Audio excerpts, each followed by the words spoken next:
ជំរាបសួរពុកម៉ែបងប្អូនប្រិយមិត្តទាំងអស់គ្នាសូមស្វាគមន៍មកកាន់អេពីសូតទី11នៃកម្មវិធីម៉ោង 12:00 នាទីយប់សូមស្វាគមន៍ពុកម៉ែបងប្អូនអស់គ្នាមកកាន់អេពីសូតថ្មីសុខទុក្ខយ៉ាងណាដែរពុកម៉ែបងប្អូនអស់គ្នាខាងខ្ញុំគឺសុខទុក្ខជាធម្មតាទេ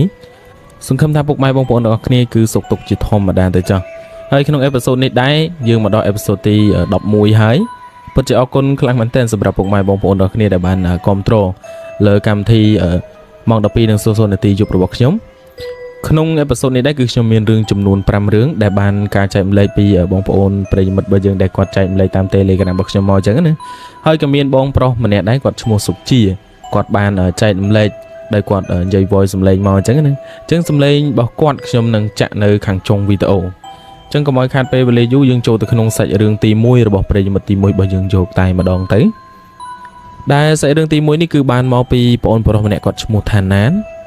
សាច់រឿងនេះគឺវាបានកើតឡើងនៅខេត្តកដាលស្រុកកោះធំនិយាយឲ្យគាត់អត់បានប្រាប់ពីភូមិឃុំនឹងទីកន្លែងនឹងទេគាត់ខ្លាចប៉ះពាល់អីចឹងណាអញ្ចឹងកាលពី8ឆ្នាំមុនបងប្រុសណានគឺគាត់មានអាយុទើបតែ13ឆ្នាំទេបើគិតមកទល់នឹងពេលសប្តាហ៍គាត់មានវ័យ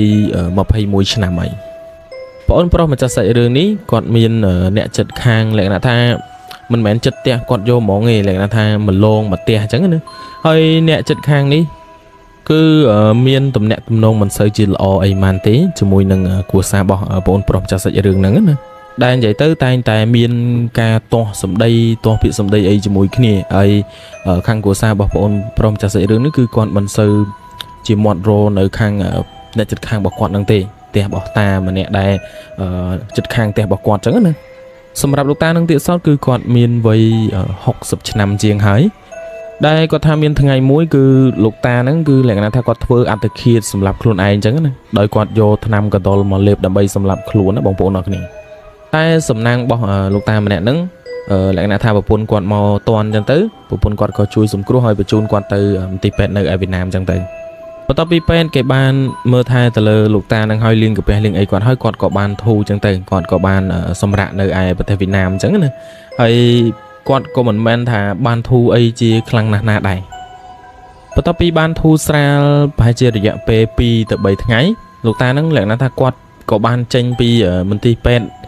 ដែលគាត់សម្រាកហ្នឹងបងប្អូនអរគ្នាគាត់ក៏បានដើរសម្ដៅចេញមកក្រៅមកយកខាងមុខដែលអគារដែលគាត់បានសម្រាកហ្នឹងគឺមានកម្ពស់ចំនួន7ជាន់កន្លែងជាន់ដែលគាត់នៅលក្ខណៈថាគាត់ឡើងពីកន្លែងដែលគាត់បានសម្រាកហ្នឹងគឺទៅជាន់លើគេជាន់ទី7ហ្នឹងយកហ្មងហើយលោកតាហ្នឹងក៏បានសម្រេចចិត្តសម្លាប់ខ្លួនជាលើកទី2ហើយលោកតាម្នាក់ហ្នឹងគាត់ក៏បានលោតពីជាន់ទី7នៃអគារហ្នឹងលោតចុះមកក្រោមហើយគាត់ក៏បានស្លាប់បានសម្រេចមែនហើយតកតងជាមួយនឹងស្ថានភាពសាកសពរបស់គាត់វិញលក្ខណៈថាបាក់ដៃបាក់ជើងហើយគ្រឿងក្នុងវិញខ្លួនរបស់គាត់វិញលក្ខណៈថាបែករាយប៉ាយពេញខ្នល់ហ្មងណាបងប្អូនអរគ្នាបងប្អូនទាំងអស់គ្នាសាកសម័យមើលទៅអគារ7ជាន់គឺវាមានកម្ពស់ខ្លាំងមែនតើនិយាយទៅរឿងនេះគឺជារឿងគួរឲ្យសោកស្ដាយខ្លាំងមែនតើទៅលើប្រពន្ធរបស់គាត់លក្ខណៈថាគាត់ខំជួយគាត់ឲ្យផុតពីសំណាញ់មច្ចុរាជណាតែគាត់នៅតែសម្រេចចិត្តដើរទៅចូលភ្លើងរបស់មច្ចុរាជដោយខ្លួនឯងតតែបានសម្រេចហើយតើតងជាមួយនឹងរឿងនេះគឺគាត់មានវិបត្តិសារីខ្លាំងមែនតើប្រពន្ធរបស់លោកតាម្នាក់ហ្នឹងណាដោយសារតែខ្លួនឯងមិនបាននៅចិត្តគាត់ទៅធ្វើឲ្យប្តីរបស់គាត់នឹងបានសម្លាប់ខ្លួនបានសម្រេចនិយាយទៅពុកម៉ែបងប្អូនអរគ្នាតើតងជាមួយនឹងការសម្លាប់ខ្លួនធ្វើអត្តឃាតខ្លួនឯងនេះយើងនិយាយទៅគឺគ្មានគេអាចហាមបានទេយើងចង់ធ្វើនៅកន្លែងណាក៏បានដែរឲ្យតែចិត្តរបស់យើងចង់ធ្វើអត្តឃាតខ្លួនឯងអញ្ចឹងណាហើយរឿងនេះក៏មិនមែនជាកំហុសរបស់ប្រពន្ធគាត់ដែរព្រោះលោកតាទេជាអ្នកសម្រេចចិត្តសម្លាប់ខ្លួនឯងបន្ទាប់មកគ្រូពេទ្យនៅឯប្រទេសវៀតណាមហ្នឹងគេក៏រើសសាកសពបំណែកសាកសពរបស់លោកតាម្នាក់ហ្នឹងមកវះមើលឲ្យពិនិត្យទៅលើគ្រឿងក្នុងរបស់លោកតាម្នាក់ហ្នឹងគឺលក្ខណៈថាបងប្អូនអរគ្នាគ្រឿងក្នុងរបស់គាត់ហ្នឹងគឺបែកវល់ខ្ទេចយកហ្មងហើយបន្ទាប់ពីគ្រូពេទ្យនៅឯប្រទេសវៀតណាមហ្នឹងគេបានពិនិត្យទៅលើសាកសពមើលគ្រឿងក្នុងមើលអីរបស់លោកតាហ្នឹងហើយគេក៏បានដេរបំណែកសាកសពរបស់លោកតាហ្នឹងហើយក៏បញ្ជូនសាកសពរបស់លោកតាហ្នឹងត្រឡប់មកស្រុកខ្មែរវិញអញ្ចឹងទៅមកផ្ទះគាត់វិញអញ្ចឹងណាបន្ទាប់ពីសាកសពរបស់លោកតាបានមកដល់ស្រុកខ្មែរវិញក្មួយរបស់លោកតាហ្នឹងនិងអ្នកជិតខាងក៏នាំគ្នាទៅយកសាកសពរបស់លោកតាហ្នឹងអញ្ចឹងទៅដោយជិះឡានសាំយ៉ុងទៅពុកម៉ែបងប្អូនគ្នាហើយបន្ទាប់ពីទទួលសាកសពរបស់លោកតាហ្នឹងហើយ là tha khám môi bọc quạt nâng tờ lọc màu vinh chẳng là bóng bộ nạc nè là tha quạt chi lan nâng tờ lọc màu vinh nhé và chỉ mong đọc rịch nếu bây đã ban bẹ cả ta lấy tuy nhiên bỏ lục tam nè nâng lại là tha quạt ở trong một tia vinh chẳng nè và chỉ còn miền ở ban han ở tia cho tới quạt ở trong một tia vinh nhé tuy nhiên bỏ lục tam nè nâng cứ vừa oi nè bạc lan nâng cứ chìm vinh bình nâng dầu mong chìm vinh rộp lời ọt khơi chi nờ nâng bay buôn tờ lọc dầu mong nữa tôi tay khmôi bỏ lục tam nè đại quạt chi từ do xã sọp bỏ lục ta nâng quạt call từ ở nè tia lại là tha ở con trai bỏ quạt chứ nè ôi thuộc làm bay ẩn tôn bình nhiên bỏ lục tam nè nâng hơi hai quạt ôi tập tia vĩnh từ nè bạc lan nâng quạt rộp lời từ tia vĩnh khơi nhé một bộ nọc nhỉ hơi nó bây đây nè đất xã sọp bỏ lục ta nâng tờ lọc mà đọc tia vĩnh mong có riêng chụp đại hỏi mong bấm pel chụp hỏi mày có vì lần gật là hỏi đại hơi bộ quạt con nom khi lơ ở xã sọp bỏ lục ta nè nâng màu ở trong tất tam ở tầm nhìn tầm lọp trắng này nó bây đã bạc màu trắng khơi nhờ rum cái tel phong rum plastic phong á bộ đặc này nó bây đã bạc màu cứ khơi lẹ cái nã sạ sọp bỏ lục tam này nó cứ bạc chân bạc đầy bạc trơn hơi miền ở snam về cắt bọc rụp để chân tới và tao pi thưa trong tất thưa ấy hơi chân tới kia gọi điệp trong thì bon chữ thom mặt đai hơi điệp trong xã sọp bỏ lục tam này nó đồ cả ai đồ ấy là cả ai và lại ấy còn hói kê có điệp trong đằng hai xã sọp bỏ lục tam này nâng từ ở ti liên bô chia sọp chẳng từng hơi lẽ là tha men bỏ lục tam này nâng cứ đạn nơi một tiền thì chẳng hết hơi ca bô chia sọp nâu tiệt sau cứ bô chia từng chục tay mà đòn pua bà sân chỉ tam chùm nữa kê ở oi tục du thì hết mồi bài nâng nè mồi sầm lập luôn nâng cho lẽ là tha mồi tay hào ngày nâng bà sân chỉ tam chùm nữa hay bà sân chỉ dừng cất tập lời thom mà đá cứ ở xã sóc thom mà đá tập tục du cứ việc thung khẩn chẳng cứ đầm rơi oi bô chia từng chục vô mỏng hơi giúp đây là lục ta nâng quạt bô chia nâng cứ ở bọn prom chặt sợi rương nè cứ quạt đây được không có tục tay mà này ai thì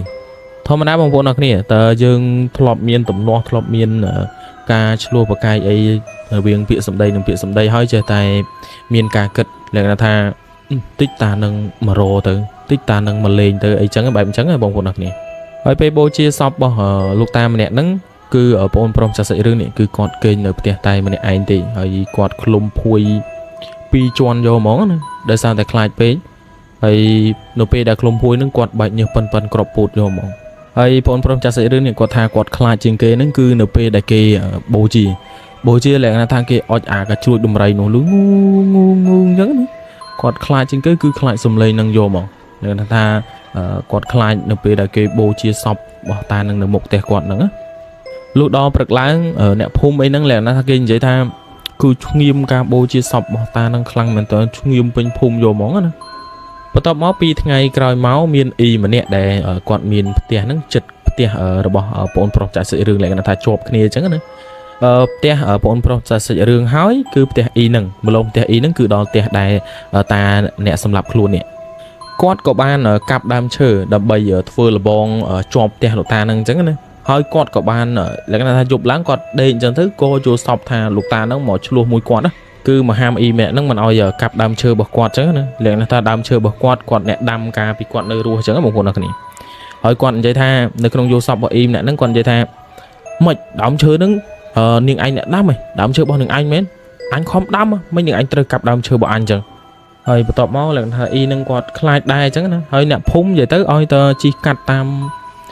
một tè bỏ ta nâng chỉ cắt ấy đa cắt ấy nâng đơn từ ta nâng luôn bình phun vô mỏng rồi dù tới là tha ở bình nhiên bỏ ta nâng cô rồi sai ấy chẳng mình đang tha qua tới chập chiết ấy mấy tỷ chẳng á với hai ní cứ chia sẻ rừng tì muối rồi bỏ bày mà tì muối đại trong bàn tua mò bị quạt bàn chạy lại chẳng á cứ bọn pro nan hay ở con mình đang bọn pro nan để quạt bàn chạy lại sậy rừng muối ní hay bọn pro nan cứ quạt miền sậy rừng muối tiết đại quạt mò chạy trốn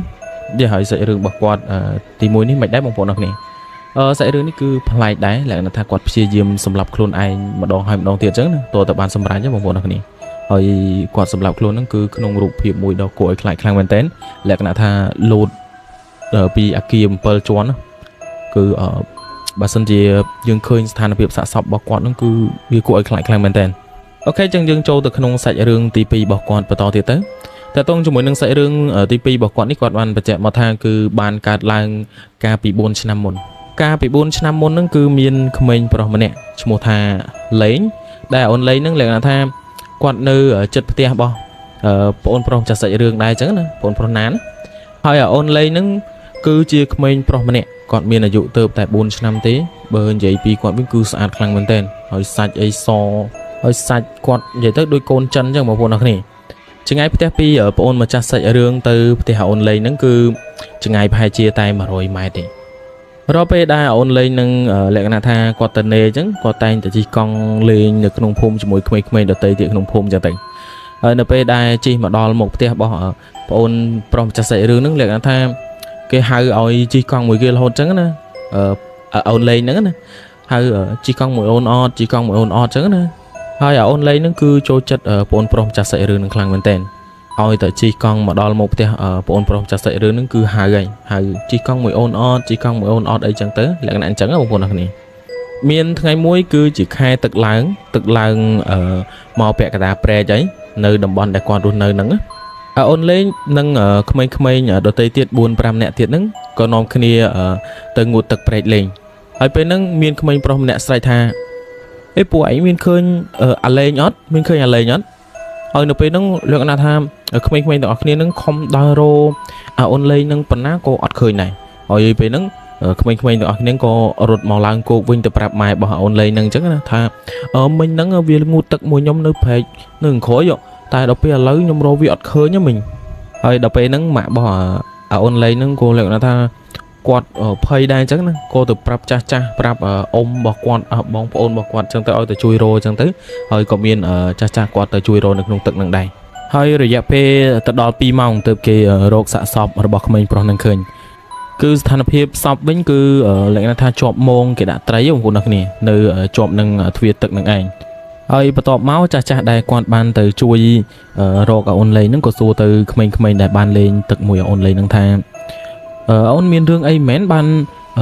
អូនលេងនឹងបាត់ខ្លួនអញ្ចឹងមានរឿងអីមែនហើយបន្ទាប់មកមានក្មេងស្រីម្នាក់គាត់និយាយថា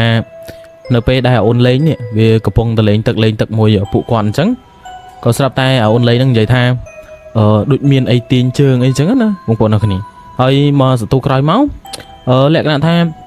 ក្មេងៗហ្នឹងស្រាប់តែបាត់អូនលេងនឹងតែម្ដងរោលេងឃើញអញ្ចឹងហើយក៏រត់ទៅប្រាប់ម៉ែរបស់អូនលេងនឹងអញ្ចឹងទៅធម្មតាគ្នាក្មេងៗអញ្ចឹងគ្នាមិនសូវជាចាប់អារម្មណ៍អីទៅលើរឿងអញ្ចឹងទេហើយក៏មិនសូវជាបារម្ភអីអញ្ចឹងណានៅពេលដែលអូនលេងនឹងគាត់និយាយអញ្ចឹងណាហើយបន្ទាប់ពីបាត់ហើយទៅចាប់ដើមនាំគ្នាភ័យហើយនាំគ្នាទៅប្រាប់ម៉ែរបស់អូនលេងអញ្ចឹងទៅហើយដោយសារតែពួកគាត់មិនសូវជាចាប់អារម្មណ៍មិនសូវជាដឹងរឿងអីអញ្ចឹងហើយទៅធ្វើឲ្យអូនលេងហ្នឹងគាត់បានលងទឹកស្លាប់អញ្ចឹងណាបងប្អូនអរគ្នាបន្ទាប់ពីចាស់នឹងអ្នកភូមិអ៊ំអីរបស់អូនលេងនឹងរកសាកសពរបស់អូនលេងនឹងឃើញហើយគេក៏យកសាកសពស្រង់សាកសពរបស់អូនលេងនឹងយកមកធ្វើបន់ធ្វើអីចឹងទៅបន្ទាប់ពីបន់សពរបស់អូនលេងនឹងបានរួចរាល់ប្រហែលថ្ងៃក្រោយមកលក្ខណៈថាក្មេងៗដែលបានលេងមួយអូនលេងនឹងគេលេងជាធម្មតាអញ្ចឹងណាហើយក៏គេស្រាប់តែឃើញអូនលេងហ្នឹងមកបបួលគេលេងបបួលជីកង់លេងពួកអីចឹងជាធម្មតាដូចការគាត់នៅរស់ចឹងណាបងប្អូនអរគ្នាហើយបងអូនម្ចាស់សាច់រឿងគាត់បានបញ្ជាក់មកថាព្រែកហ្នឹងលក្ខណៈថាមានមនុស្សស្លាប់ច្រើនណាបងប្អូនអរគ្នាមានមនុស្សស្លាប់ច្រើនចឹងទៅយើងអាចនិយាយបានថាធម្មតាតែមានព្រែកមានអីមានមនុស្សស្លាប់អីច្រើនចឹងគេហៅលក្ខណៈជើងកបហើយចាំយកជីវិតហើយបងប្អូនអរគ្នាហើយអ្នកភូមិអ្នកស្រុកក៏បានមូលមតិគ្នាដើម្បីសង់រូបសំណាក់អ្នកតាម្នាក់អញ្ចឹងណាលោកតាម្នាក់អញ្ចឹងទៅនៅមាត់ព្រែកហ្នឹងណាបងប្អូនអរគ្នាសង់នៅមាត់ព្រែកហ្នឹងអញ្ចឹងទៅក៏លែងមានករណីមនុស្សស្លាប់អីនៅក្នុងព្រែកហ្នឹងទៀតដែរហើយបន្ទាប់ពីមានករណីក្មេងប្រុសបានលងទឹកស្លាប់ហ្នឹងហើយអ្នកភូមិអ្នកស្រុកក៏ហាម5កូនចៅអីមិនអោយទៅលេងទឹកហ្នឹងថាបន្តទៀតអីចឹងទៅព្រោះខ្លាចលងខ្លាចអីចឹងណាធម្មតាយើងមើលអត់ឃើញទេបងប្អូនអរគ្នាទោះបីជាយើងធ្វើរូបសំណាកដើម្បីការពារអីចឹងក៏យើងមើលអត់ឃើញដែរយ៉ាងណាថាធម្មតាបើតាមអបិយជំនឿទោះបីជាមានអ្នកតាមានអីការពារមិនក៏ដោយបើសិនជាយើងនៅតែមានការប្រមាថនៅតែក៏ក្លឿនទៅលេងទឹកនឹងទៀតវាប្រកាសជាមានហើយករណីស្លាប់ជាបន្តអីចឹងទៅអូខេនេះគឺជាសាច់រឿងទី2របស់ប្រិយមិត្តទី1របស់យើងដែលគាត់មាន2សាច់រឿងក្នុងការចែកម្លែកចឹងណាអញ្ចឹងយើងចូលទៅក្នុងសាច់រឿងរបស់ប្រិយមិត្តទី2របស់យើងជាបន្តទៀតទៅបងប្អូនអរគ្នាបងម្ចាស់សាច់រឿងគាត់បានបញ្ជាក់មកថាកាលពីរបបខ្មែរក្រហមកន្លងផុតទៅក្នុងឆ្នាំ1997ដែលយាយរបស់គាត់នឹងគាត់បានជួបជាមួយនឹងរឿងរ៉ាវជាច្រើនដែលតាក់ទងជាមួយនឹងពពួកអមនុស្សនិងខ្មោចអីចឹងណាបងប្អូនអរគ្នាហ ហើយមានរឿងមួយដែលស្ទើរតែធ្វើឲ្យយាយបងម្ចាស់សាច់រឿងហ្នឹងគាត់ស្ទើរតែកាំងបេះដូងស្លាប់យកហ្មងណាតែយាយបងម្ចាស់សាច់រឿងគឺលក្ខណៈថាគាត់ជាកសិករបងប្អូនអ្នកនេះគាត់ពឹងអាស្រ័យទៅលើការធ្វើស្រែធ្វើចំការអីចឹងណាពីព្រឹកដល់ល្ងាចលោកតាហ្នឹងគឺគាត់នៅភ្ជួរស្រែមើលចកានៅចាំចកាអីចឹងណារីឯលោកយាយវិញគឺគាត់នៅមើលថែផ្ទះធ្វើការងារផ្ទះដាំបាយដាំអីឲ្យលោកតារៀងរាល់ថ្ងៃអីចឹងទៅសម្រាប់ផ្លូវពីផ្ទះរបស់គាត់ទៅចំការគឺមានប្រវែងប្រហែលជា1គីឡូដីពីផ្ទះរបស់គាត់ប្រភេទផ្លូវបែបអទេសគោបងប្អូនអ្នកនេះហើយមានព្រៃដុះស៊ុបទ្រុបមានទំហំប្រហែលជាតែ2ម៉ែត្រអីហ្នឹងទេហើយបងប្អូនអ្នកនេះសាកសម័យមើលទៅប្រភេទផ្លូវទេសគោហើយមានព្រៃដុះស៊ុបទ្រុបអញ្ចឹងណាដុះពីលើក្របពីលើផ្លូវហ្នឹងអញ្ចឹងណាបងប្អូនអ្នកនេះសាកសម័យទៅហើយវាក៏ជាអនុស្សាវរីយ៍របស់ខ្ញុំដែរដែលខ្ញុំធ្លាប់បានឆ្លងកាត់ប្រភេទផ្លូវហ្នឹងកាលពីនៅក្មេងទៅមួយតាមួយយាយអីចឹងទៅមើលស្រែទៅដកទៅស្ទូងទៅច្រូតអីចឹងណាមានថ្ងៃមួយហ្នឹងលោកយាយគាត់ក៏បានដើរយកម្ហូបយកបាយអីទៅឲ្យលោកតាដូចថ្ងៃសប្តាហ៍ចឹងទៅហើយផ្លូវហ្នឹងលក្ខណៈថាមានដុះដើមឈើធំដើមត្នោតធំអមសងខាងអីចឹងណាហើយក្នុងកំឡុងពេលដែលលោកយាយគាត់ដើរហ្នឹងលក្ខណៈថាម៉ោងគឺថ្ងៃត្រង់បងប្អូនអ្នកគ្នាម៉ោងបាយម៉ោងថ្ងៃត្រង់ហើយសម្រាប់បរិយាកាសដែលលោកយាយគាត់កំពុងតែដើរវិញគឺវាស្ងាត់ខ្លាំងមែនតើស្ងាត់ជ្រាបយកហ្មងណានិយាយទៅអត់មានណាគេឆ្លងកាត់ទេនៅពេលកំឡុងពេលគាត់ដើរហ្នឹងគឺស្ងាត់ជ្រាបយកហ្មងឮតែសំឡេងសត្វអីផ្សេងចឹងទៅស្រាប់តែលោកយាយកំពុងតែដើរចឹងទៅដល់ពាក់កណ្ដាលផ្លូវគាត់ក៏ស្រាប់តែមានអារម្មណ៍ថាព្រឺឆ្អឹងខ្នងបងប្អូនគ្នាលក្ខណៈថាព្រឺខ្ញាក់អញ្ចឹងណាទាំងដែរធម្មតាអត់ដែរមានបញ្ហាអីអត់ដែរមានអារម្មណ៍អីកាត់ឡើងអញ្ចឹងទេលក្ខណៈថាមេឃក្តៅអីចឹងទៅតែគាត់មានអារម្មណ៍ថាដូចត្រជាក់ស្រិបយកហ្មងណាស្របពេលដែលគាត់កំពុងតែមានអារម្មណ៍ថាព្រឺឆ្អឹងខ្នងខ្ញាក់អញ្ចឹងគាត់ស្រាប់តែឮសំឡេងធ្ងោចេញពីព្រៃថ្នោតមកបងប្អូនគ្នាលក្ខណៈថាឃ្លានណាស្របពេលដែលគាត់លឺអញ្ចឹងគាត់ក៏គិតក្នុងចិត្តថាអូគ្មានអីទៀតទេក្រៅពីខ្មោចលងអត់មានអីក្រៅពីខ្មោចលងទេហើយមានអាណាគេមកស្រែកអីនៅកណ្ដាលព្រៃអញ្ចឹងមានតែខ្មោចហ្នឹងឯងគាត់ទៅលឺអញ្ចឹងគាត់លើកឡើងថាគាត់កាន់កន្លែងកញ្ចប់បាយកញ្ចប់អីយកឲ្យលោកតាហ្នឹងគឺគាត់កាន់ឡើងជាប់យកហ្មងហើយរត់យកហ្មងណាហើយនៅពេលដែលគាត់រត់ហ្នឹងអាសំឡេងនៅទៅលឺយាយខ្ញុំឃ្លានយាយអាសលេងនឹងនៅទៅលឺជប់នឹងទៅជារបស់គាត់យកហ្មងណាបងប្អូនអ្នកនេះហើយនៅពេលដែលគាត់កំពុងទៅរត់ផងងាកក្រោយផងអត់មានបញ្ហាអីគាត់រត់ដល់ពេលដល់កន្លែងមួយគាត់ងាកមកក្រោយម្ដងទៀតបងប្អូនអ្នកគ្នាគឺគាត់ឃើញក្មេងប្រុសម្នាក់លក្ខណៈថាលាកខោខ្មៅហើយពាក់មួកបែបអង្ការកាលពីចំនួនពូណាបងប្អូនអ្នកគ្នាហើយរៀងវាឡើងស្គមបងប្អូនអ្នកគ្នាកំពុងទៅរត់ដេញតាមពីក្រោយគាត់រត់មករកគាត់យកហ្មងហើយវាបងប្អូនអ្នកគ្នាវាស្រាប់តែហក់មកតោងករបស់លោកយាយហើយបងប្អូនអ្នកគ្នាសាក់សម័យមើលនៅសុកស្រាប់តែមានខ្មោចមកតោងកយើងបងប្អូនអ្នកគ្នាហើយវាមកខ្សឹបក្បែរទៅជាយើងយាយខ្ញុំឃ្លានណាស់យាយសុំឲ្យហូបផងមកយាយមានណាបងប្អូនអ្នកគ្នាគាត់និយាយនឹងគាត់ស្រែកផងយំផងរត់តាមផ្លូវហ្នឹងតើគាត់រត់ដល់កន្លែងលោកតាហ្នឹងទើបអាខ្មោចនឹងបាត់យកមកហើយតាំងពីពេលហ្នឹងមកលោកយាយហ្នឹងថាគាត់ខ្លាចខ្លាំងយកហ្មងបងប្អូនតាគ្នាសាក់សម័យមកបើសិនជាទស្សនភាពហ្នឹងជួបលើបងប្អូននៅសុកអើយខ្មោចហក់មកទៅអង្គអីចឹងណាអូយមិនតែព្រឺសបល់មកបងប្អូនគ្នាហ៊ានសម័យទេហើយតាំងពីគាត់ជួបហេតុហ្នឹងមកខ្ញុំអត់ដឹងថាគាត់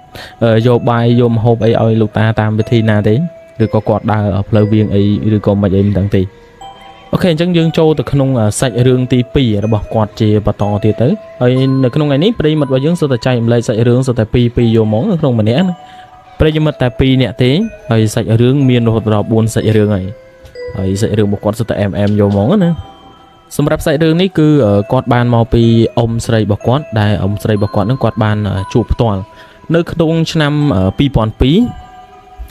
បន្ទាប់ពីអ៊ំស្រីរបស់គាត់នឹងបានរៀបអាពាហ៍ពិពាហ៍ហើយគាត់ក៏ផ្លាស់ប្ដូរពីទីលំនៅមកពីទលេតូចមកខាងលវីអែមវិញមកខាងអរិយខ្សាត់វិញអញ្ចឹងណាបងប្អូនគ្នាហើយអ៊ំស្រីរបស់បងម្ចាស់សាច់រឿងហ្នឹងគាត់បានទិញដីមួយកន្លែងនិងផ្ទះមួយល្វែងពីអ្នកដែលគាត់នៅទីកន្លែងហ្នឹងអញ្ចឹងណាហើយក្នុងតម្លៃមួយគឺធូរថ្លៃជាទីបំផុតការចំណូលនោះហើយគាត់ក៏បានបញ្ជាក់ដែរថាដីនឹងផ្ទះហ្នឹងគាត់ទិញក្នុងតម្លៃប៉ុន្មាន តែគាត់តែស្ថានភាពផ្ទះហ្នឹងគឺចាស់យកមកបងប្អូនអរគ្នាដូចធ្វើកាលពី10 20ឆ្នាំមុនអញ្ចឹងណាអញ្ចឹងបានគេលក់ក្នុងតម្លៃមួយដែលធូរថ្លៃណាហើយបន្ទាប់ពីគាត់បានទិញដីទិញផ្ទះហ្នឹងហើយគាត់ក៏នាំគ្នារើមកនៅអញ្ចឹងទៅមួយប្តីប្រពន្ធរបស់គាត់អញ្ចឹងណាហើយបន្ទាប់ពីគាត់រើមកនៅហើយអីហើយអញ្ចឹងទៅគាត់ក៏ពិភាក្សាមួយប្តីប្រពន្ធគាត់ថាចាំយើងរើនៅបាន3 4ថ្ងៃហើយរួចដៃរៀបចំផ្ទះហ្នឹងហើយចាំយើងធ្វើពិធីសូត្រមន្តសូត្រអីអញ្ចឹងណាក៏ប៉ុន្តែក្នុងកំឡុងពេលដែលគាត់រស់នៅក្នុងផ្ទះហ្នឹងដែលមិនទាន់បានឡើងផ្ទះមិនទាន់បានសូត្រមន្តអីហ្នឹងហើយទើបធ្វើឲ្យគាត់នឹងបានជួបជាមួយនឹងរឿងរន្ធត់ដែលធ្វើឲ្យគាត់បាក់ស្មារតីយកមកបងប្អូនអរគ្នាកំឡុងពេលដែលអ៊ំស្រីអ៊ំប្រុសរបស់បងម្ចាស់សាច់រឿងហ្នឹងគាត់ចូលនៅលក្ខណៈថាមួយថ្ងៃ2ថ្ងៃមុនពេលចូលយើងធ្វើពិធីឡើងផ្ទះឡើងអីនៅពេលដែលពួកគាត់ឡើងទៅសម្រាននៅលើផ្ទះហ្នឹងហើយជាពាក់កណ្ដាលយប់គាត់កំពុងតែសម្រានអញ្ចឹងគាត់ស្រាប់តែឮសំឡេងគេកេះឆ្នាំងបាយពើងអញ្ចឹងណាហើយបងប្អូនអរគ្នាសាក់យកឆ្នាំងបាយយកមកកេះមកឮគ្រីតក្រោតបែបអញ្ចឹងលក្ខណៈអញ្ចឹងបងប្អូនអរគ្នាសំឡេងដែលគាត់ឮហ្នឹងគាត់ឮចេញពីចក្រានបាយហើយនៅពេលដែលអញ្ចឹងគាត់ឆ្ងល់ថាចុយហើយអាណាគេមកកោះឆ្នាំងបាយដួសបាយអីហើយម៉ោងស្មើនឹងអីហើយអាណាគេមកកោះបាយអីស្មើនឹងអញទៅមើលសិនហើយគាត់លក្ខណៈថាគាត់ខ្ជិលដាស់អ៊ំប្រុសដោយសារតែគាត់ឃើញអ៊ំប្រុសហ្នឹងគាត់កំពុងតែសម្រានហើយអញ្ចឹងគាត់ក៏សម្រេចចិត្តដើរទៅមើលម្នាក់ឯងអញ្ចឹងទៅហើយនៅពេលដែលគាត់ទៅដល់កន្លែងសំឡេងដែលឮកោះបាយក៏អីនៅចក្រានបាយរបស់គាត់ហ្នឹងគាត់អាចមើលឆ្វេងមើលស្ដាំតែមានឃើញអីទេអ្នកទាំងអស់គ្នាថាគាត់គាត់ថាប្រហែលជាកដោហើយមើលទៅហើយគាត់ក៏ដើរមកចូលសម្រានក្នុងបន្ទប់របស់គាត់វិញអញ្ចឹងទៅហើយបងប្អូនអរគ្នានៅពេលដែលគាត់សម្រានហ្នឹងគាត់លក្ខណៈថាគាត់ដាក់ក្បាលរបស់គាត់ទៅលើខ្នើយគាត់ដាក់ក្បាលសម្រានអញ្ចឹងគឺគាត់បានឃើញក្មេងស្រីម្នាក់បងប្អូនអរគ្នាកំពុងតែអង្គុយនៅលើសញ្ញាផ្ទះហើយអង្គុយយល់ជើងទៅមកហើយស្ញែងដាក់គាត់យកមកហើយដៃរបស់វានឹងកំពុងតែកាន់បាយកកបងប្អូនអរគ្នាហើយស្ញែងមករកគាត់ឲ្យភ្នែកវាវិញលៀនប៉ុនពងមន់យកមកហើយអាស្ញែងរបស់វានឹងស្ញែងបែបលក្ខណៈគួរឲ្យខ្លាចចូលមកបងប្អូនអរគ្នាលក្ខណៈថាដូចបីសាញស្ញែងបន្លាចយើងហេអញ្ចឹងណាអូយបងប្អូនអរគ្នាអើយហើយកាន់តែគួរឲ្យខ្លាចទៀតបងប្អូនអរគ្នាអាពេលគាត់កំពុងតែគៀងហ្នឹងខ្មោចក្មេងស្រីម្នាក់ហ្នឹងគឺវាតលាក់ខ្លួនរបស់វាពីលើសញ្ញាផ្ទះដែលវាកំពុងអង្គុយយកជើងនឹងយកមកលូឡងខ្ដុកយកមកបងប្អូនអរគ្នាហើយនៅពេលដែលឃើញអញ្ចឹងគឺគាត់កាន់តែខ្លាចខ្លាំងទៅយកមកបងប្អូនអរគ្នាអើយដល់ពេលអញ្ចឹងលក្ខណៈថាគាត់ខំប្រឹងបរឹងស្មារតីរបស់ខ្លួនឯងមកវិញឲ្យស្មារតីរបស់គាត់រឹងវិញឲ្យគាត់បរះពីគាត់កំពុងតែគៀងហ្នឹងហើយដល់ពេលគាត់បរះបានគាត់ស្រែកយកមកខ្មោចលោអញ្ចឹងរហូតដល់ភ្ញាក់ប្តីរបស់គាត់អញ្ចឹងណាបងប្អូនអរគ្នាហើយនៅពេលដែលប្តីរបស់គាត់ភ្ញាក់មកហើយបងប្អូនអរគ្នាខ្មោចហ្នឹងវាអត់ទៅណាទេវានៅតែឈរសឡក់គាត់ហើយដៃវាកាន់បាយកកកំពុងឈរសឡក់គាត់ហើយអាភ្នែកវានឹងលៀនមកប៉ុនពងមន់អាថ្មីវាស្ញែងដាក់គាត់ដាក់គាត់អញ្ចឹងណាបងប្អូនអរគ្នាអើយហើយវានឹងនៅតែសឡឹងសឡក់នៅពួកគាត់ទាំងពីរនឹងយកមកណាហើយវានិយាយថាចេញពីផ្ទះអញហើយមិនបានមកនៅផ្ទះអញអញ្ចឹងអាណាគេឲ្យមកនៅផ្ទះអញអញ្ចឹងហ៎ចេញពីផ្ទះអញពីទាំងពីរនេះឲ្យឆាប់ហើយដល់ពេលពួកគាត់ឃើញអញ្ចឹងពួកគាត់លក្ខណៈថាគាត់គាំងហើយក៏ស្លាប់ស្ដោកទាំងពីរនឹងយកមកហើយដល់ពេលព្រឹកឡើងគាត់ភ្ញាក់មកពួកគាត់ក៏នាំគ្នានិយាយប្រាប់អ្នកចិត្តខាងគាត់ថាគាត់លេងប្រហែលជាលេងនៅផ្ទះហ្នឹងទៀតឲ្យនៅលេងបានហើយអញ្ចឹងណាហើយស្អែកឡើងអញ្ចឹងទៅគាត់ក៏នាំគ្នាទៅស្រោចទឹកស្រោចអីហើយរើអីវ៉ាន់រើអីចេញពីផ្ទះហ្នឹងអញ្ចឹងទៅហើយពួកគាត់ក៏បានរើអីវ៉ាន់ចេញហើយអស់ហើយអញ្ចឹងទៅគាត់ក៏បានដាក់ប៉ាយលក់ផ្ទះហ្នឹងវិញអញ្ចឹងទៅហើយដាក់លក់ថោកជាងពេលដែលគាត់ទិញហ្នឹងទៀតហើយអ្នកដែលគាត់លក្ខណៈថាគេទៅទិញពីអ៊ំស្រីម្នាក់ហ្នឹងដើម្បីយកនៅអញ្ចឹងណាហើយអ្នកនៅក្រៅក្រោយគឺនៅអត់បានទេតែងតែមានការលងបន្លាចពីក្មេងស្រីម្នាក់ហ្នឹងរហូតតែម្ដងហើយបើមកទល់នៅពេលសប្តាហ៍ថ្ងៃហ្នឹងផ្ទះហ្នឹងលក្ខណៈថាគេ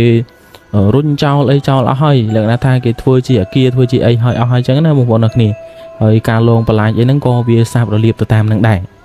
អូខេអញ្ចឹងយើងចូលទៅក្នុងសាច់រឿងបន្តទៀតទៅដែលចុងក្រោយចុងវីដេអូនេះខ្ញុំនឹងចាក់សំឡេងប្រិយមិត្តដែលគាត់បានចែករំលែកមកអញ្ចឹងណាតាម Telegram របស់ខ្ញុំអញ្ចឹងដូចគ្នាដែរពាក់ព័ន្ធជាមួយនឹងពុកម៉ែបងប្អូនអ្នកគ្នាចង់ចែករំលែកតាក់ទងជាមួយនឹងសាច់រឿងរន្ធត់មកអាចតាក់ទងតាម Telegram ដែលខ្ញុំបាទដាក់នៅខាងក្រោម description បាន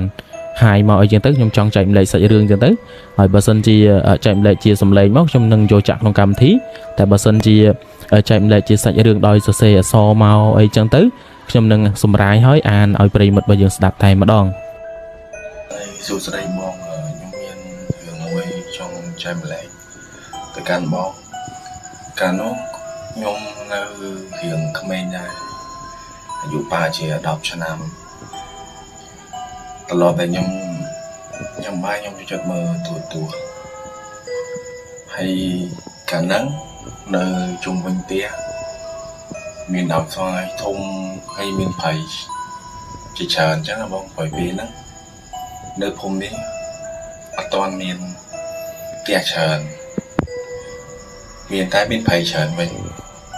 hay miền đầm xoay ôi thật so kháng bị chờ từ xoay từ ấy chẳng hay ôi giờ bây ta dương ở xoay ấy mẹ đồng thật so vì play chieng được sọc vào đó nghe bọn năng này hay bây đại nhom từ xoay nó miền kia đài chẳng tái bây đại dương ở pung hơi dương ở bài bị kia dương ọt ở nơi cái bài này thì chẳng nhom mẹ đồng tha được miền ở vậy cái pung đầm mưa màu dương hay ở đó có phụ sẽ bỏ là cứ ở đó nó ngâm đâm buồn thang hai trăm miền kia gặp vùng mới dương hay nhom cờ hay nhom từ lọt màu tiền bên trong đi sắp vào đó như nhom bay nhom mưa tuổi thôi miền rồng tha miền ấy ho bài của quần chẳng tại nhom phải nhom vay nhom chạm mờ đằng bàn thắng kỳ trong màu xạ dương trong màu thử ấy chẳng á cả nó nhung ní đi ăn ban chư sọ cả lô đi ăn ban và to bị sỏi tập khơi khan mà ngày bị ngáy mau tiệt tại màu xanh thì ở đó dương khen thì là cái nào ta mau chịu vay của chứ không chịu vay của chứ tái nhưng mà đang tha dương ở đai ban thập ba po đó là được thấy ban thập phải thập ba ăn ban từ ba po đó phụ có đấy tay nhưng mà cái tha phải chỉ kia trong xa cho nó năng chẳng hay là nhung mua từ ở sâu sủa đó hay trang mạng nhóm có quạt bị chán quạt đi có quạt thọp hiện phơi nâng quạt hiện thọp chụp lực khủ để có lọp hiện hay chân chưa khang nâng đài chẳng còn bạn ở thuộc lại chỉ điện tia ở chú thẻ xa chẳng hay nhóm các bạn ở đây hồi thay nhóm có lọp hiện đà lời nâng đài chẳng nhóm ai đang muốn tha kia trong một xã dương này hay dương đã ở tại bà bò thì kia tí dương xong ta sọc thì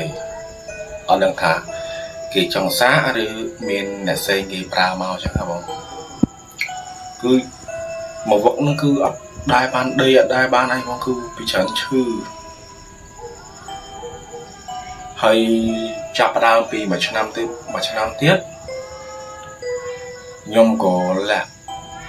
đã thay nhom snow ngủ các bọn đọc là dương snow ngủ dương miền an sẵn miền đây to luôn chẳng nhưng ai thu dương thay một cung đây chẳng cắt thôi ca bà lại nên mà đâu mình tìm ở sơn mà bà lại dân thì tá miền là ròm đăng tha đôi tha khi ở tây bà lại mét ta ở ròm kia đưa ra cái trong tay mình liền mà đâu chứ trong màu sạc gì mà đâu cái ọt chất bọn nâng ca nhom nữ cho nó nâng là dụ đập cho nam đó ca đập cho nam hay bị chấn ta này bị hiến cho chất lên chu lên một phẻ hay đập lên chu trọng đo mong muốn chi mà tô từ tình ấy nơi chất bà rầy bình hồn riêng đó hay cả nắng cứ play cả hai con đĩa đó ấp toàn miền tia ấp toàn miền tây thế cứ play phải sụp trộn mó miền đàm po miền này chẳng hay p để tên nó cứ play chết ấp chi thế cho chậm chi nào play nào là ngần ta chi nghe chờ p chi từ đó đàm po đã tam play con đĩa cả hai po bị vấn đó ta lấy cái cặp chào ba thầy មានអារម្មណ៍ថាអត់តន់ដល់ទេពេលតែដល់គឺខ្យល់ជីផុតប្រហែលជា1ម៉ែត្រពីដើមពោលហ្នឹងគឺបាត់ខ្យល់វិញអញ្ចឹងខ្ញុំដឹងថាចង់ឡងចង់អីចឹងតែអត់បញ្ចេញឲ្យយើងឃើញទេតែអារម្មណ៍ខ្ញុំបានដឹងមុនមកទៅហើយថាមានគេចង់សារឲ្យឬចង់បន្លាចយើងចឹងតែខ្ញុំព្រោះខ្ញុំចាក់ហេតុអាកន្លែងហ្នឹងហើយគឺខ្ញុំអត់មានការផាត់ភ័យទេហើយទីមួយខ្ញុំដឹងច្បាស់ថាបើយើងមិនធ្វើអីគេមិនធ្វើយើងហើយតែអ្នកខ្លះខូចយើងមិនធ្វើអីគេតែគេធ្វើយើងមុនអញ្ចឹងអាហ្នឹងរឿងទី1បងដែលខ្ញុំជួបផ្ទះតែនៅរឿងផ្សេងទៀតមានរឿងជំនាញផ្ទះសកលហើយ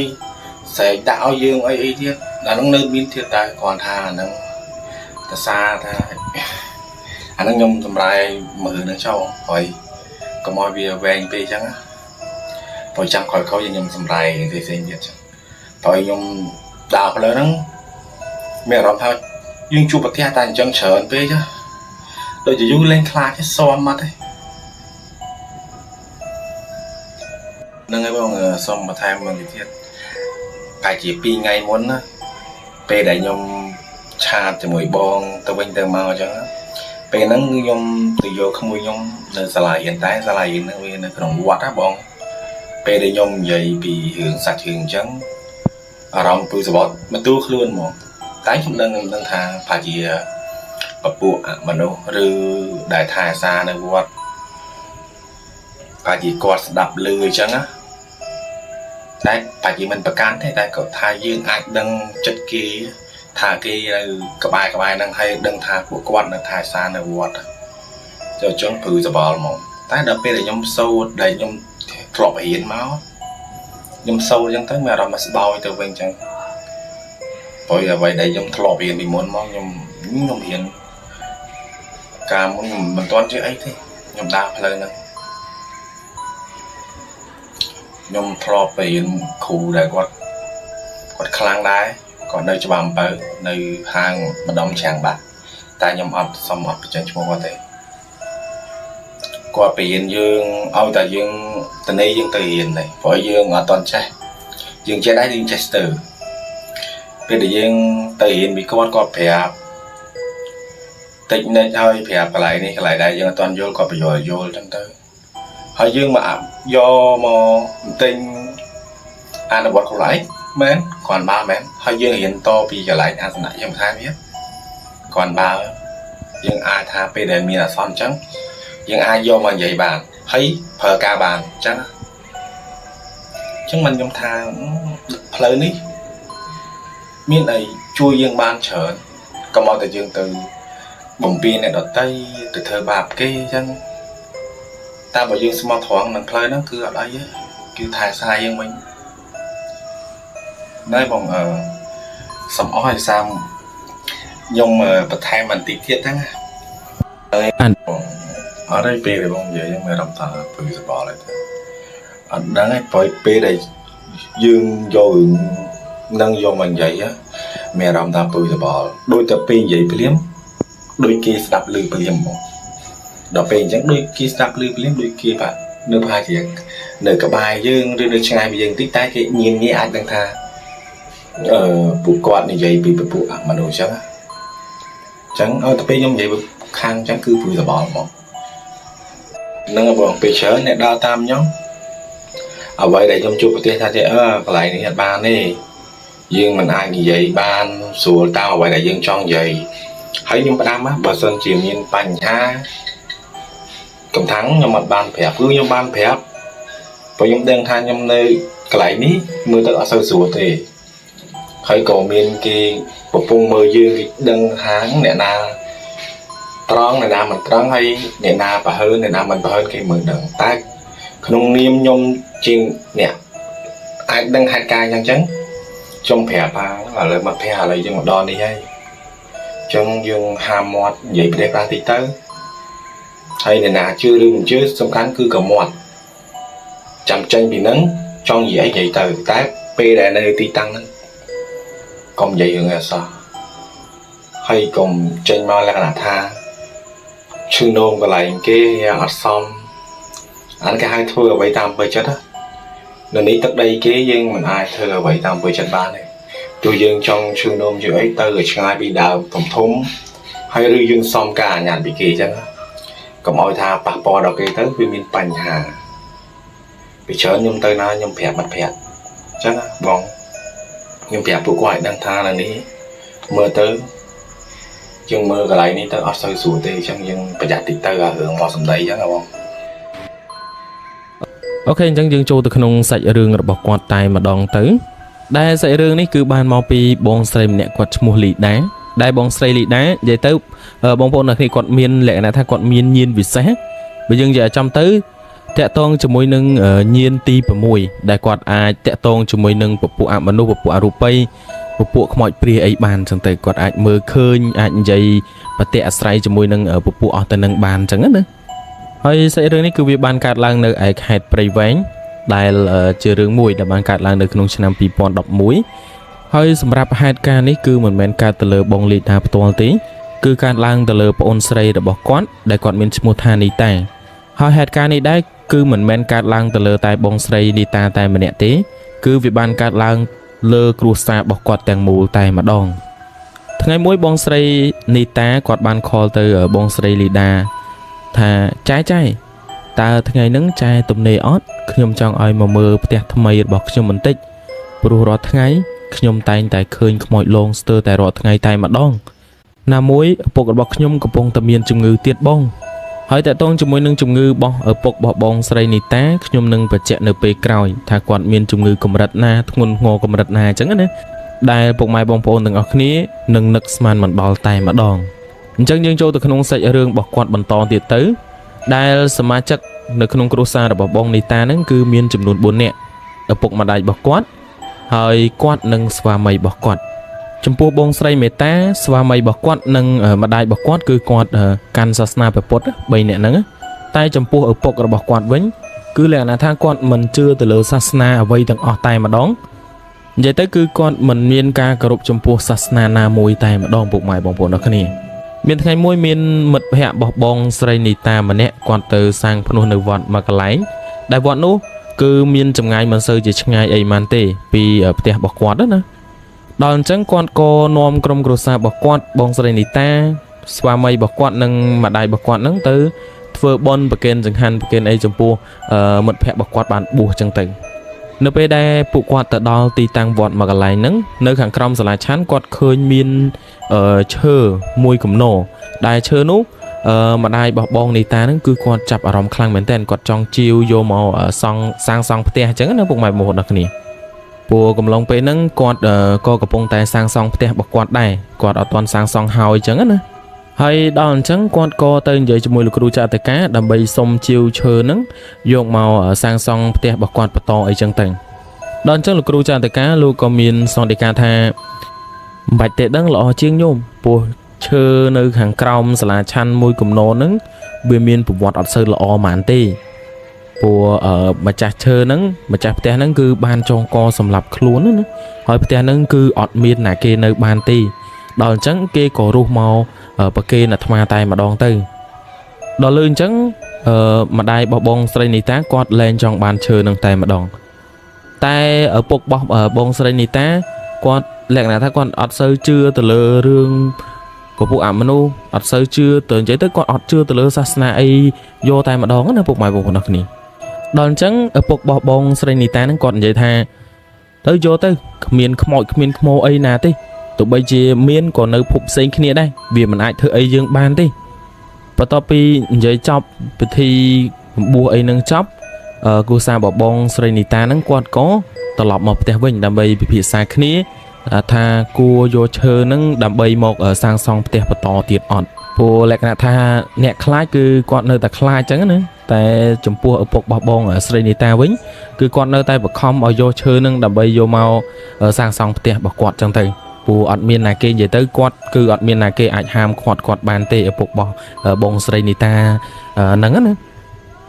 អញ្ចឹងបានថាគាត់ហ្នឹងគឺជាមនុស្សមិនជឿហើយគាត់មានសេចក្តីប្រមាថហើយគាត់ជាមនុស្សវិន័យខ្លាំងមែនទែនពុកម៉ែបងប្អូនគ្នា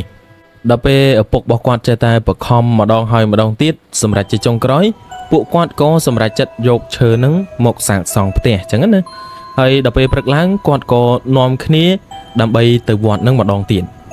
លុះដល់ពេលដែលពួកគាត់ទៅដល់វត្តមួយហ្នឹងក៏ពួកគាត់ទៅនិយាយមួយគ្រូចតកាដើម្បីសុំជាវឈើនឹងយកមកសាងសង់ផ្ទះអញ្ចឹងណាដល់ពេលដែលពួកគាត់យកត្រឡប់មកវិញពុកម៉ែបងប្អូននេះគឺមានរឿងចម្លែកខ្លាំងមែនទែននៅពេលដែលពួកគាត់ទម្លាក់ឈើនឹងចេញពីរមាក់ដឹកហើយមានឆ្កែដែលចិញ្ចឹមនៅផ្ទះរបស់គាត់2ទៅ3ក្បាលហ្នឹងលក្ខណៈថាវាឃើញឈើហ្នឹងហើយវាព្រុសយកព្រុសក៏ព្រុសលូក៏លូអញ្ចឹងណានិយាយទៅការព្រុសការលូរបស់ឆ្កែហ្នឹងគឺទាំងអត់ដឹងមូលហេតុមកពុកម៉ែបងប្អូនគ្នាតែពេលហ្នឹងចំពេលម៉ោងបាយណាអញ្ចឹងពួកគាត់ក៏មិនសូវជាចាប់អារម្មណ៍គិតអីវែងឆ្ងាយទៅលើរឿងចម្លែកក៏ដូចជាទៅលើគំនរឈើហ្នឹងដែរលុះដល់ថ្ងៃដែលត្រូវណាត់មួយជាងដើម្បីសាងសង់ផ្ទះនឹងបន្តទៀតអញ្ចឹងគាត់ក៏បានទៅនិយាយជាមួយនឹងជាងក្រុមទី1ហ្នឹងដើម្បីសាងសង់ផ្ទះនឹងបន្តទៀតចឹងទៅតែក្រុមជាងទី1ហ្នឹងនៅពេលដែលសាងសង់គឺបានតែមួយសប្តាហ៍ទេ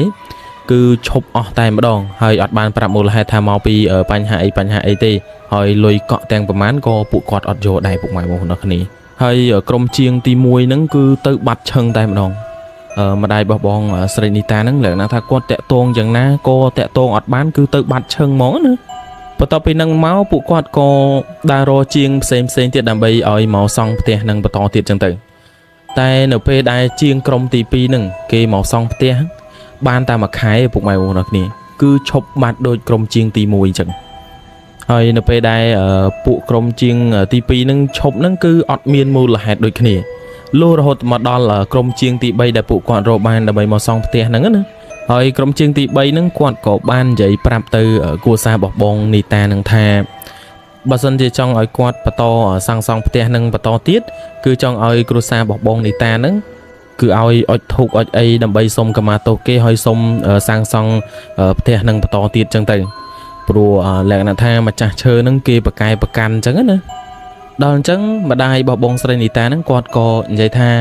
ហ្នឹងហើយអត់អីទេធ្វើទៅឲ្យតមេជាងឯហ្នឹងសប្បាយចិត្ត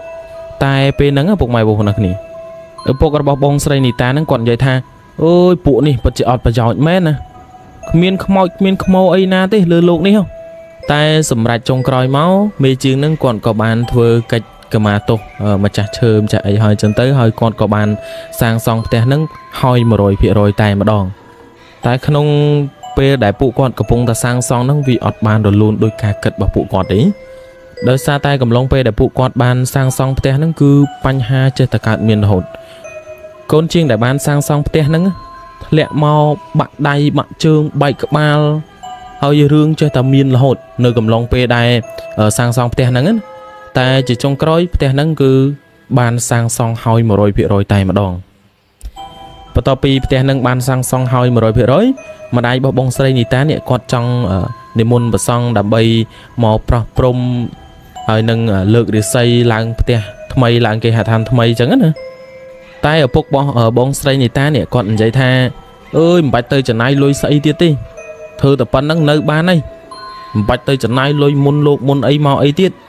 នៅតែប៉ុណ្្នឹងនៅបានទៅតាមអញមិននៅបានលុះដល់ថ្ងៃមួយគឺជាថ្ងៃដែលចាប់ផ្ដើមរឿងហេតុរន្ធត់កើតឡើងតែម្ដងចឹងខ្ញុំចង់ឲ្យពុកម៉ែបងប្អូនគ្នាសាកសម័យពីហេតុការណ៍ដែលបានកើតឡើងលើក្រុមគ្រួសាររបស់បងស្រីនីតាណាធម្មតាផ្ទះឈើនៅតាមជនបទណាគឺលក្ខណៈថាយើងធ្វើផុតពីដីរៀងល្មមគួរសមដែរហើយមានយប់មួយហ្នឹងបងស្រីនីតាគាត់ចុះមកងូតទឹកណានៅខាងក្រោមបន្ទប់ទឹកផ្ទះរបស់គាត់ហ្នឹងនៅខាងក្រោមផ្ទះរបស់គាត់ចឹងណាលុះដល់បងស្រីនីតាគាត់ងូតទឹកហើយរៀបចំឡើងមកលើផ្ទះវិញគាត់ក៏ចាប់ផ្ដើមឡើងកម្មចដា1កម្ម2កម្ម3កម្មគាត់សន្លឹងមើលទៅក្រោមផ្ទះរបស់គាត់ឃើញក្មេងប្រុសម្នាក់រត់វឹបជាសមោខ្មៅរត់កាត់មុខគាត់តែម្ដងដល់ឃើញអញ្ចឹងគាត់ក៏បញ្ញាប់ឡើងទៅលើផ្ទះហើយយករឿងដែលគាត់បានឃើញហ្នឹងទៅប្រាប់ប្តីរបស់គាត់បងស្រីនីតាហើយប្តីរបស់គាត់អត់បានជឿទេហើយក៏និយាយលួងលោមគាត់ថាគ្មានរឿងអីទេសង្ងំគេងទៅលុះដល់ពេល1ម៉ោងប្រហែលជា11យប់គាត់ក៏ឮសំឡេងក្មេងរត់អញ្ចឹងណាយ៉ាងណាថាគាត់កំពុងតែគេងអញ្ចឹងក៏ចាប់ផ្ដើមឮសំឡេងក្មេងរត់ទឹងនៅលើផ្ទះរបស់គាត់យកហ្មងណាពុកម៉ែបងប្អូនគ្នាសាកសម័យសំឡេងហ្នឹងពេលយើងកំពុងគេង លឺសំឡេងដូចគេរត់នៅលើផ្ទះរបស់យើងលឺសំឡេងបែបអញ្ចឹងពុកម៉ែបងប្អូនអ្នកនេះបើសិនជាទស្សនភាពហ្នឹងកើតទៅលើបងប្អូនអ្នកនេះមិនដឹងថាព្រឺសបល់យ៉ាងណាម៉ោងមិន12 10យប់ហើយលឺសំឡេងក្មេងរត់នៅលើផ្ទះអញ្ចឹងហើយដល់ពេលយូរទៅលឺកាន់តែច្រើនទៅដំបូងលឺសំឡេងរត់ហ្នឹងគឺតែក្មេងៗឯងដល់ពេលយូរទៅលឺទាំងសម្រាប់ជើងរបស់មនុស្សធំរត់ពេញផ្ទះយកហ្មងលក្ខណៈថាមនុស្សតូចលក្ខណៈថារត់លឺសំឡេងរៀងស្រាលចឹងតែដល់ពេលមនុស្សធំរត់ទៅលឺសំឡេងរៀងធ្ងន់ចឹងណាហើយមកផ្ទះហ្នឹងគឺគេលឺទាំងអស់តែម្ដងអត់តែឪពុករបស់បងស្រីនីតាតែម្នាក់ទេដែលគាត់អត់បានលឺសំឡេងគេរត់នៅលើផ្ទះរបស់គាត់ហ្នឹងណាហើយដល់ពេលអញ្ចឹងគូសាររបស់បងស្រីនីតាហ្នឹងនិយាយទៅអត់តែឪពុករបស់បងស្រីនីតាតែម្នាក់ទេដែលគាត់អត់បានមកជុំគ្នាអញ្ចឹងណាពួកគាត់ទាំងអស់គ្នាហ្នឹងបានមកជុំគ្នាសូត្រធម៌សូត្រអីអញ្ចឹងទៅហើយដល់ពេលយប់កាន់តែជ្រៅពុកម៉ែបងប្អូនគ្នាកាន់តែស្ងាត់គឺសំឡេងរត់នឹងគឺលឺកាន់តែខ្លាំងយកមកហើយនៅពេលដែលផុតពីសំឡេងដែលក្មេងរត់មនុស្សចាស់រត់អីពេញផ្ទះហ្នឹងគឺលឺសំឡេងគោះអញ្ចឹងផ្ទះយកមកណាទាំងអីចឹងទៅហើយយើងនៅខាងក្នុងនិងគេផ្ទះនៅខាងក្រៅគឺលឺខ្លាំងណាពុកម៉ែបងប្អូនគ្នាហើយកំឡុងពេលដែលលឺគេគោះអញ្ចឹងផ្ទះរបស់គាត់ហ្នឹងគឺផ្ទះរបស់គាត់ញ័រអស់ហើយបងប្អូនគ្នាទាំងដែលអត់មានខ្យល់ទេផ្ទះរបស់គាត់ហ្នឹងគឺញ័រដូចមានខ្យល់ក៏ត្រាក់ខ្លាំងអញ្ចឹងតែនៅខាងក្រៅគឺអត់មានសំបីតែសម្រាប់ខ្យល់សំបីតែបន្តិចតែម្ដងដល់អញ្ចឹងមកយប់ហ្នឹងដោយសារតែមានហេតុការព្រឺព្រួយខ្លាំងមែនតើការលងបន្លាយខ្លាំងពួកគាត់ក៏អត់បានគេងទេបងស្រីនីតាប្តីរបស់គាត់និងម្ដាយរបស់គាត់ហ្នឹងគឺអត់បានគេងទេមកយប់ហ្នឹងណាលុះដល់ម៉ោង4ទៅម៉ោង5ភ្លឺពួកគាត់ដោយអស់កម្លាំងងងុយកាន់តែខ្លាំងទៅហើយពួកគាត់ក៏គេងលក់បាត់ទៅលុះដល់ព្រឹកឡើងអ្នកផ្ទះទាំងអស់គ្នាបងស្រីនីតាម្ដាយរបស់បងស្រីនីតានិងប្តីរបស់គាត់ហ្នឹងគាត់ក៏រៀបចំហូបបាយហូបអីនៅខាងក្រោមផ្ទះរបស់គាត់ចឹងទៅអត់តែឪពុករបស់គាត់តែម្នាក់ទេលក្ខណៈថាគាត់ទៅធ្វើការបាត់អញ្ចឹងណាអត់សូវបានបាយជុំគ្រួសារអីម៉ានទេនៅពេលដែលពួកគាត់កំពុងទៅហូបបាយសុកបងប្អូនអរគ្នាស្រាប់តែលឺសំឡេងទាំងដូចមានមនុស្សលោតពីលើសយ៉ាប់ផ្ទះមកលើអានាបផ្ទះរបស់គាត់អញ្ចឹងដល់ពេលពួកគាត់កំពុងហូបបាយដល់លឺអញ្ចឹងពួកគាត់ក៏នាំគ្នាឡើងទៅមើលនៅលើផ្ទះនៅពេលដែលឡើងទៅដល់គឺអត់មានឃើញអីទេផ្ទះហ្នឹងធម្មតាយកហ្មងហើយពួកគាត់ឆ្ងល់ក្នុងចិត្តថាចុះសំឡេងមិញហ្នឹងគឺវាលឺមកពីណាតែលឺច្បាស់គឺនៅលើផ្ទះរបស់ពួកគាត់យកហ្មងដល់អញ្ចឹងម្ដាយបងនីតានិងប្តីរបស់គាត់នឹងចាប់ផ្ដើមព្រឺសបល់មានអារម្មណ៍ថាខ្លាចព្រឺសបល់ខ្ញាក់យកមកលុះដល់ពេលល្ងាចឡើងចូលមកដល់យប់ទី2គឺពួកគាត់លក្ខណៈថាដោយសារតែខ្លាចពីយប់ទី1មកហើយពួកគាត់ក៏លក្ខណៈថាគាត់ងូតទឹកបដាក់គ្នាយកមកម្ដងម្នាក់អញ្ចឹងណាលុះដល់ពួកគាត់រៀបចំងូតទឹកហើយពួកគាត់ក៏នាំគ្នាឡើងមកលើផ្ទះអញ្ចឹងទៅតែកំឡុងពេលដែលពួកគាត់នៅលើផ្ទះនៅកំឡុងម៉ោង8 9យប់អីហ្នឹងគឺអត់មានបញ្ហាអត់មានរឿងហេតុអីកើតឡើងទេតែដល់ពេលដែលម៉ោងចូលគេងម៉ោងខ្ទង់11 12អីហើយប្តីបងស្រីនីតាគាត់ក៏ចាប់ផ្ដើមឈឺចុកពោះយ៉ាងខ្លាំងដែលតម្រូវត្រូវតែចុះមកបន្ទប់ទឹកនៅខាងក្រោមផ្ទះរបស់គាត់អញ្ចឹងណាតែពេលហ្នឹងគាត់អត់ហ៊ានទៅម្នាក់ឯងទេគាត់ក៏បានដាស់បងស្រីនីតាដើម្បីទៅជាមួយគ្នាអីចឹងទៅតែពេលហ្នឹងបងស្រីនីតាគាត់ក៏មិនចង់មិនហ៊ានអីចុះទៅអីមិនដែរតែដោយសារតែប្រកែកបានក៏ចូលសម្រេចជូនប្តីរបស់គាត់ហ្នឹងទៅបន្ទប់ទឹកចឹងទៅហើយនៅពេលដែលប្តីរបស់បងស្រីនីតាហ្នឹងគាត់លក្ខណៈគាត់ធ្វើធរៈអីហើយចឹងទៅពួកគាត់ទាំងពីរក៏នាំគ្នាឡើងមកលើផ្ទះវិញហើយក្នុងចង្វាក់ពេលដែលពួកគាត់កំពុងតែឡើងកម្មចតាផុតហើយឡើងមកជន់លើរនាបផ្ទះហើយហ្នឹងពុកម៉ែបងប្អូនគ្នាគឺគាត់បានឃើញរូបភាពមួយដែលគួរឲ្យខ្លាចខ្លាំងមែនទែនស្ទើរតែឲ្យពួកគាត់ទាំងពីរនាក់ហ្នឹងគឺដាច់ផ្ងាស្លប់តោងនៅនឹងកន្លែងហ្នឹងតែម្ដងគឺគាត់បានឃើញក្មេងប្រុសម្នាក់មនុស្សប្រុសរៀងចំណាស់ម្នាក់មនុស្សស្រីរៀងចំណាស់ម្នាក់តែមិនមែនជាមនុស្សទេពុកម៉ែបងប្អូនគ្នាលក្ខណៈថាគាត់ឃើញមនុស្សទាំង3នាក់ហ្នឹងកំពុងតែតាក់កនឹងខ្សែចងកនៅសយ៉ាផ្ទះរបស់គាត់នឹងកំពុងតែយល់ទៅយល់មកនីងណោងអញ្ចឹងណាពុកម៉ែបងប្អូនគ្នាអូ my god វាពិតជាគួរឲ្យព្រឺសបល់ខ្លាំងមែនតើខ្ញុំកំពុងនិយាយហ្នឹងគឺព្រឺសបល់ខ្លាំងហ្មងហើយពុកម៉ែបងប្អូនគ្នាសាកសម័យរូបភាពតាមខ្ញុំនៅពេលដែលយើងឡើងកម្មជាដើម1កម្ម2កម្ម3កម្មឡើងមកដល់ជន់ទៅលើអានាបផ្ទះរបស់យើងសន្លឹងមកឃើញរូបភាពអញ្ចឹងណា បើសិនជាសម្រាប់ខ្ញុំវិញខ្ញុំសន្លប់តោងនៅនឹងហ្មងលក្ខណៈថាបាត់មាត់ឈឹងរឹងធៀមយកហ្មងណាលុះដល់អញ្ចឹងពុកម៉ែបងប្អូនគ្នាពួកគាត់ទាំងពីរនឹងគាត់ស្រែកចាចមកទៅហឹងយកហ្មងណាឲ្យរត់មកទំហឹងជីវិតចេញពីផ្ទះនឹងយកហ្មងរត់យកហ្មងណាដល់ពេលឮសំឡេងកូនស្រែកខ្លាំងអញ្ចឹងមិនអាយបងស្រីនីតានេះគាត់ចេញពីបន្ទប់មកពុកម៉ែបងប្អូនគ្នាអើយអាខ្មោចនឹងវាអត់ទៅណាទេវានៅយូរទៅមកនៅហ្នឹងណានៅយូរនៅអាសយាផ្ទះរបស់គាត់ហ្នឹងហើយខ្មោចម្នាក់ហ្នឹងលក្ខណៈថាអាមុខវាឡើងស្វាយយកហ្មងលក្ខណៈខ្មោចចងកខ្មោចមុខវាឡើងស្វាយហើយភ្នែកលៀនឡើងធំសឡឹងមករម្ដាយរបស់បងនីតាហ្នឹងយកហ្មងគាត់អត់អាចរត់មកចុះតាមទ្វារបើកតាមទ្វាររត់តាមចតាអីធម្មតាដូចគេបានទេដោយសារតែគាត់បើសិនជាគាត់រត់មកតាមមាត់ទ្វាររបស់គាត់ហ្នឹងគឺគាត់ត្រូវឆ្លងកាត់ខ្មោចចងកទាំង3នាក់ហ្នឹងអញ្ចឹងគាត់ក៏សម្រេចចិត្តបើកទ្វារបង្អួចមកគឺលោតចុះពីលើផ្ទះរបស់គាត់យកហ្មងតែសំណាងដែរសម្រាប់ម្ដាយរបស់បងស្រីនីតាហ្នឹងលក្ខណៈថាផ្ទះហ្នឹងវាអត់សូវខ្ពស់អីប៉ុន្មានទេអញ្ចឹងធ្វើឲ្យគាត់ពេលលោតទៅអត់មានបញ្ហាអីទេអញ្ចឹងណាហើយបន្ទាប់ពីគាត់លោតហើយអញ្ចឹងទៅ3នាក់គាត់នឹងលក្ខណៈថារត់មកទំហឹងជីវិតយកហ្មងណារត់ទៅលក្ខណៈថាគាត់ទៅ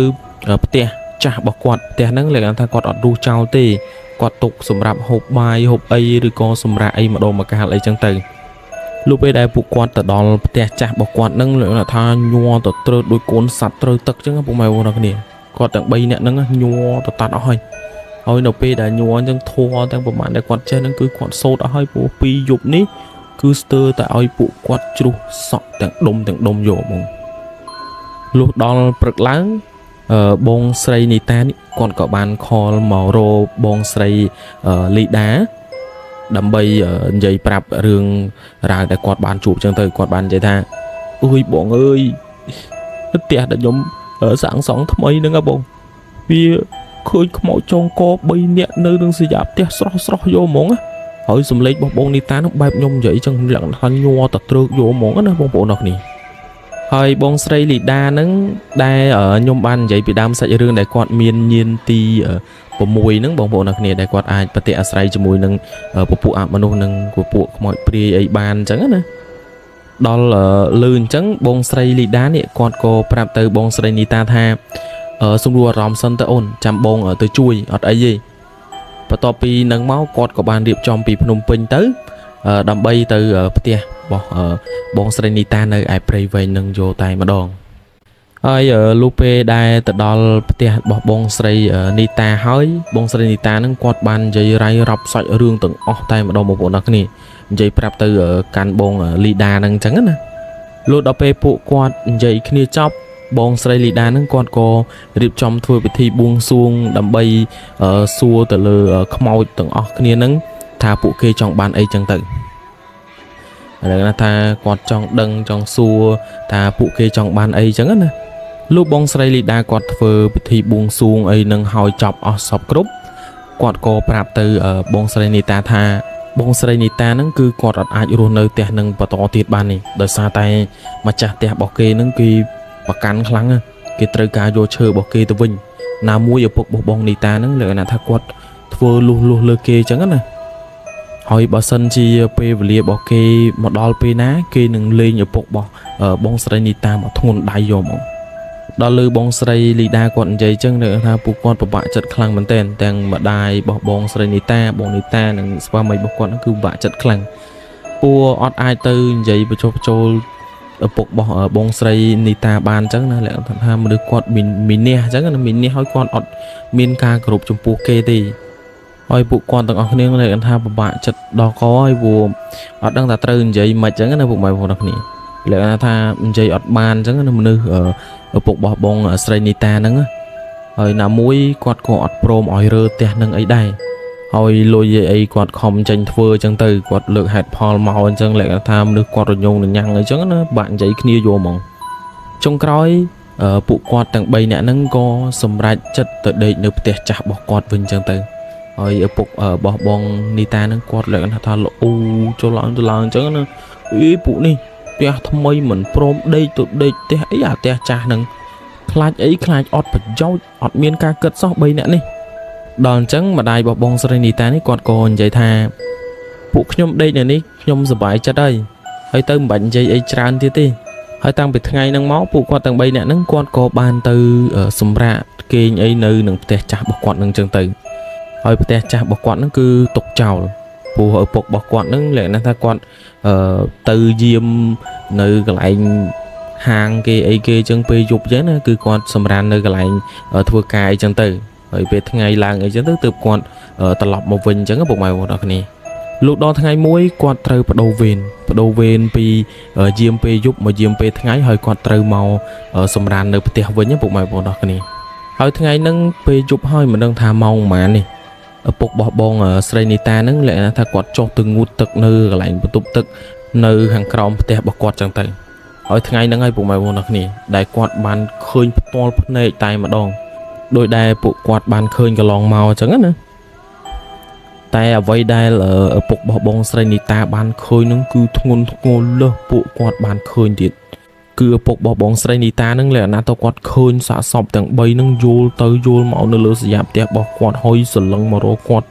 ទាំងភ្នែកមុខអីគេហ្នឹងគួរឲ្យខ្លាចខ្លាំងមែនទែនទាំងចោអាឃាតភ្នែកឡើងក្រហមតែតយកហ្មងណាហើយគេនិយាយថាម៉េចហើយឌឺអញមែនហើយនិយាយពីទឹកមុខវិញអើយពួកបែបបងប្អូនដល់គ្នាគាត់បញ្ជាក់មកថាវាគួរឲ្យខ្លាចខ្លាំងយកហ្មងណាហើយមុខវាលំពណ៌ស្វាយហើយដាតរបស់វាអីលក្ខណៈវាលៀនឡើងដល់អានីផ្ទះភ្នែកវាលៀនមកប៉ុនពងមន់យកហ្មងហើយនៅពេលដែលឪពុករបស់បងស្រីនីតាហ្នឹងគាត់ឃើញអញ្ចឹងលក្ខណៈថាគាត់គាំងគាត់រន្ធត់ខ្លាំងពេកឡើងគាំងរឹងស្ដោករហូតដល់គាត់ធ្លាក់ទៅលើកម្មចតាយកហ្មងពួកម៉ែបងប្អូនដល់គ្នាគឺធ្លាក់មកលឺដប់យកហ្មងណាត្បិតថាចម្ងាយ10ម៉ែត្រពីគ្នាពីផ្ទះថ្មីនិងផ្ទះចាស់ក៏ពិតមែនតែសំឡេងដែលឪពុករបស់បងស្រីនីតាគាត់ធ្លាក់ហ្នឹងគឺលឺខ្លាំងអញ្ចឹងគឺធ្វើឲ្យពួកគាត់លឺដែរអញ្ចឹងណាលុះដល់ពេលលឺអញ្ចឹងពួកគាត់ក៏រត់មកមើលអញ្ចឹងទៅហើយដល់ពេលដែលទៅដល់ពួកម៉ែបងប្អូនអរគ្នាគឺឃើញឪពុករបស់បងស្រីនីតាហ្នឹងកំពុងតែខ្ញីខ្ញងដៃឲ្យភ្នែកស្លើឡើងទៅលើមើលទៅកាន់ចតាផ្ទះរបស់គាត់យកហ្មងណាហើយដល់ពេលពួកគាត់ឃើញអញ្ចឹងលក្ខណៈញ័រទៅត្រាស់អស់ហើយពួកម៉ែបងប្អូនអរគ្នាលក្ខណៈថាគាត់ភ័យឡើងស្លេកស្លាំងអស់ហ្មងណាហើយប្តីរបស់បងនីតាហ្នឹងគាត់ក៏បានខលទៅឡានពេទ្យឲ្យគេមកជួយដឹកអីចឹងទៅតែនៅពេលដែលខលទៅគេថាគេមកអត់ដល់អីចឹងទៅព្រោះផ្ទះនៅជនបទធម្មតាគឺគេមិនមកដល់ទេអញ្ចឹងគាត់ក៏សម្រេចចិត្តដឹកឪពុករបស់បងស្រីនីតាហ្នឹងយកទៅពេទ្យដោយម៉ូតូខ្លួនឯងតែម្ដងហើយនៅពេលដែលធ្វើដំណើរហ្នឹងគឺជាង1ម៉ោងហើយពុកម៉ែបងប្អូនអរគ្នាហើយលុះពេលដែលទៅដល់មន្ទីរពេទ្យចឹងទៅខាងពេទ្យគេក៏រៀបចំសង្គ្រោះមិនទាន់ទៅលើពុករបស់បងស្រីនីតាអីចឹងទៅលុះដល់ម៉ោងដែលគេពេទ្យគេអនុញ្ញាតឲ្យគ្រួសារចូលទៅមើលអ្នកជំងឺចឹងណាហើយនៅពេលដែលទៅមើលទៅគឺឃើញថា